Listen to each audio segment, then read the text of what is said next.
All right, boys, this is an important one. You already know only 29% of my viewers are subscribed, so you might as well join that 29%. It helps me realize my dreams. We're just above 1,700 subscribers now, which feels absolutely unreal. But now there's another way to support me. If you love my content, you want to see me continue making it and make it even better as time goes on, there should be a graphic on screen right now talking about channel memberships. For as low as $1 a month, you're able to support me directly, put some money in my pocket, and help me grow the quality of these videos and pay some bills. Of course, you absolutely do not have to do that. What you do have to do though is subscribe. It's free, and I expect you to do it if you keep coming back to these videos. Go ahead. Welcome back to BBR week 2. I don't know if I'm gonna stop doing my intro or not, but I feel like it's kind of unnecessary. I feel like a lot of old John Jr. fans really like it. A lot of new John Jr. fans don't really get it, and it's not really the meta for YouTube anymore. I don't know. Let me know what you guys think. We had a pretty hard loss against Mount last week. You can check that out in the top right hand corner. I still personally believe that the crit on the Zapdos was super game changing and really set us back. And I know I made a couple of misplays, like I should have got Spike Up with Brambleghast and all this stuff. But at the end of the game, I probably still would have lost to Regieleki because he was Terra Ice plus Urshifu. I actually don't think there was a way around that. So I think I still would have lost. I don't think it really matters. So it is what it is. But again, be sure to check out that video and show it some love. Amo, we're playing Amo, and really wanted a win going into facing Amo. Amo's a very good player. He brings some whack.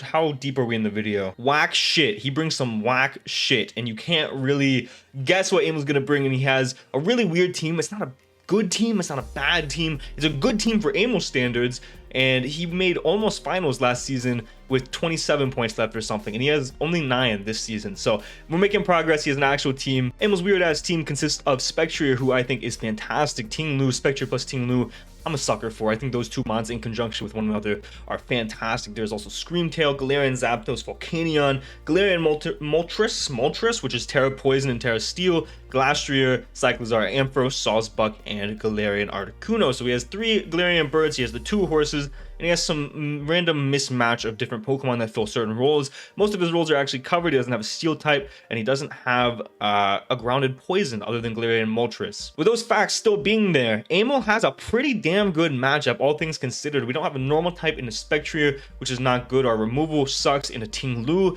which is not good. Galarian Moltres spanks us. Like, we are about to get absolutely rolled by Galarian Moltres. I actually think most of the other Pokemon on some level we can handle. Galarian Moltres, once it comes in, it can only have 4 moves, and that's what I have to remember. But once it comes in, that mon just chokeholds us. It is insane how good Galarian Moltres is in this matchup. As far as the 6 that I think he's bringing, I think it's top 6 plus Cyclizar are the 7 Pokemon he has the potential of bringing. I think Volcanion plus Screamtail makes it really difficult for us to bring Walking Wake. Whether he brings both or only one of them just depends on how scared he is of Walking Wake. And if he doesn't bring those, then he'll bring Cyclizar in one of their place, or Galarian Zapdos. While it has a decent matchup, we have one of the best checks in the game in our own Zapdos, so I don't necessarily know if it's going to come. I think Spectre, Ting Lu, and Galarian Moltres are locks, and I think the next 4 slots are a combination of Screamtail, Volcanion, Zapdos, and Cyclizar. As far as the team we're bringing, I had to approach this matchup from a couple of different angles, and I was so frustrated building for this matchup because on paper, Amo's team shouldn't be good.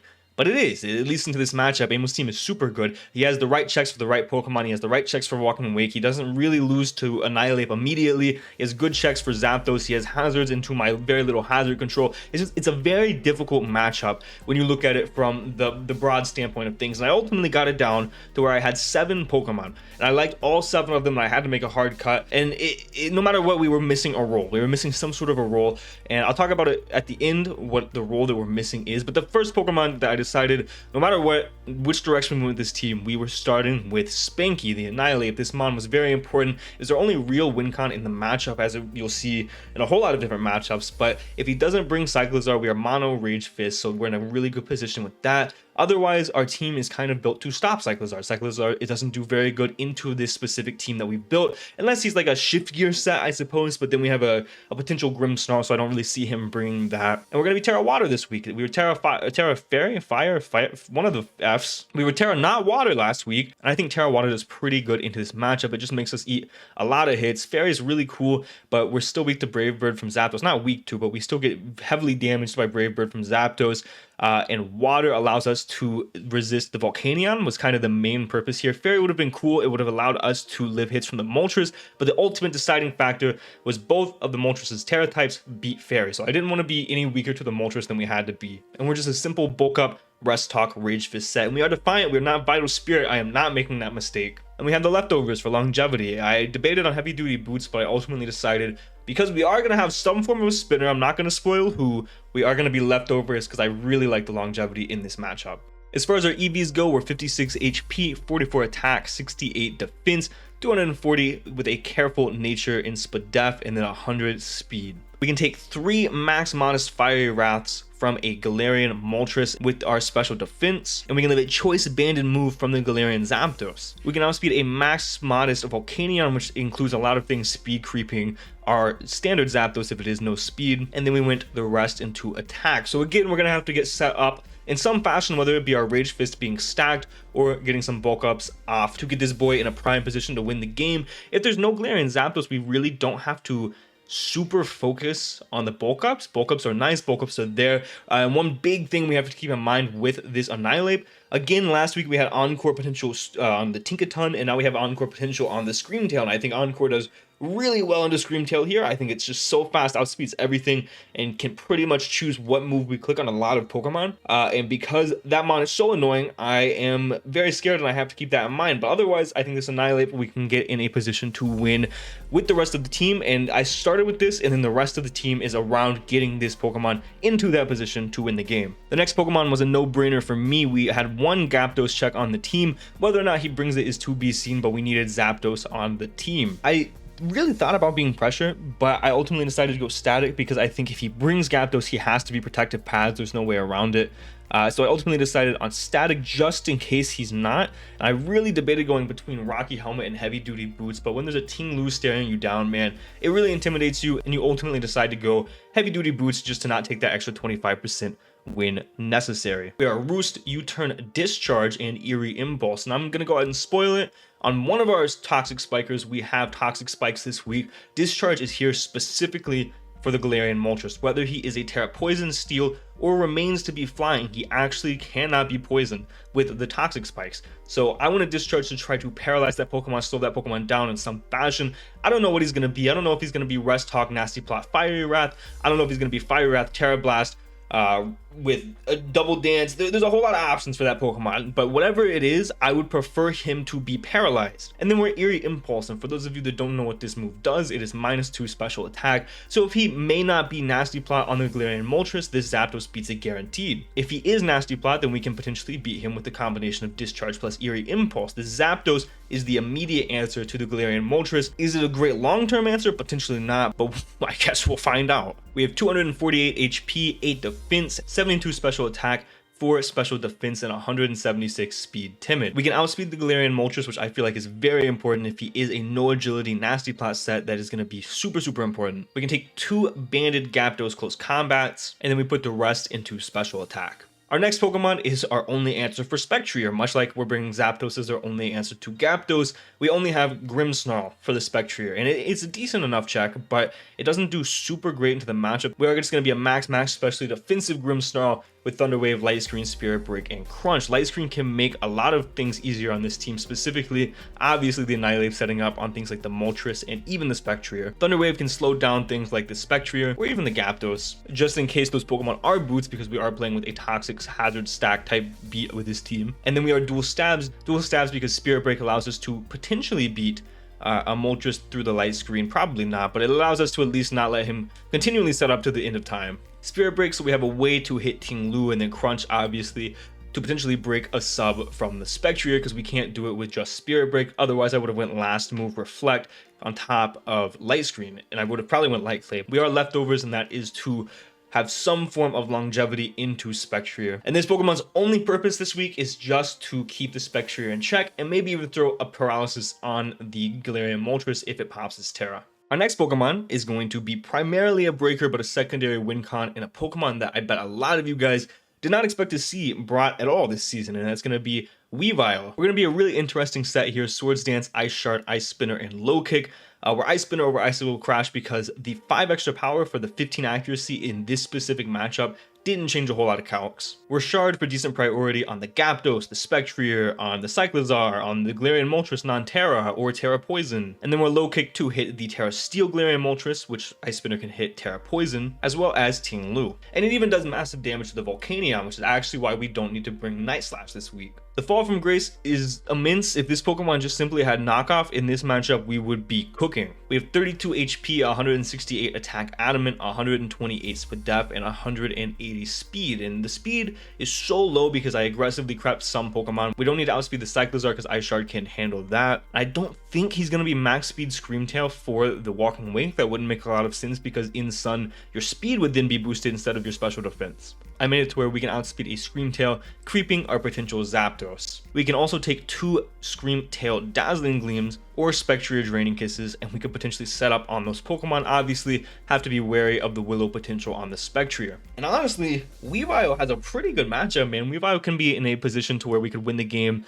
with this Pokemon as well. Obviously, Volcanion is going to put a dent in that plan, and even potential Ting Lu, as weird as it sounds, is going to put a dent in that plan, but that Pokemon is bulky and obviously has body press. So Weavile's primary purpose here is to keep Ice Shard in the back, as well as a potential win con we can set up on so many different Pokemon. It just is a matter of, is Galarian Moltres Terra Steel or Terra Poison? If Terra Poison, we can set up on it. We can set up on Screamtail, we can set up on Spectrier. We do have to be wary of Encore Screamtail if he is faster than us. But overall, I like Weavile in this matchup, I really do. Our next Pokemon is going to be our guaranteed lead.